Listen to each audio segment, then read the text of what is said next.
On the cold evening of December 23, 1914, Sheriff A.M. Evans convened a silent council in the dim-lit office of the Champaign County Jail.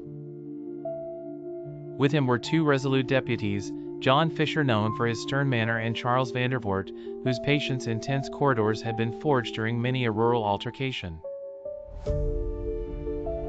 Their quarry, illegal saloons, and a suspected gambling house in the small town of Thomasboro, which, though now governed by anti-saloon sentiment, pulsed each night with covert intoxication and games of chance. Navigating decades of local suspicion, the sheriffs skirted the predictable interurban route. Instead, their trio veered north by the Illinois Central, alighting discreetly a mere 200 feet from their destination, unseen by prying eyes. Had the train arrived on time, their net would have claimed more of the region's men, drawn inevitably by the lure of clandestine revelry on Christmas Eve's Eve. Fate, as ever, held its own designs. The plan required surgical precision. As the wind tousled the snow, Vandervoort took command of the back entrance, steeling himself for flight attempts. Fisher stationed himself at the front, eyes narrowed against frost.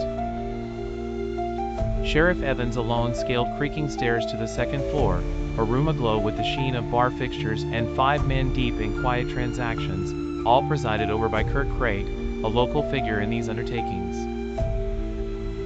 Evans, never one to waste words, filled out grand jury subpoenas on the spot, each man compelled to appear before investigators in the coming month. The ink glistened as winter light pressed against the windows. Downstairs, resistance simmered. The sheriff's calls for the lower door to be opened were met with silence, a defiance both ordinary and dangerous. With decisions made fast, Evans found a 2x4 plank, its length 5 feet and thick as resolve itself. He shattered the plate glass, the crash reverberating through the rooms and the ears.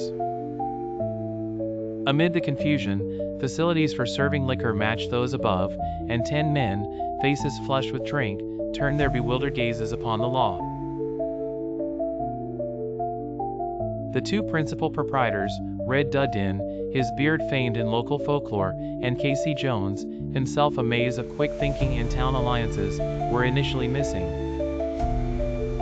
The deputies pressed on, and found them at last, hunched together at the top of a narrow stairway, perhaps contemplating escape into the frigid night.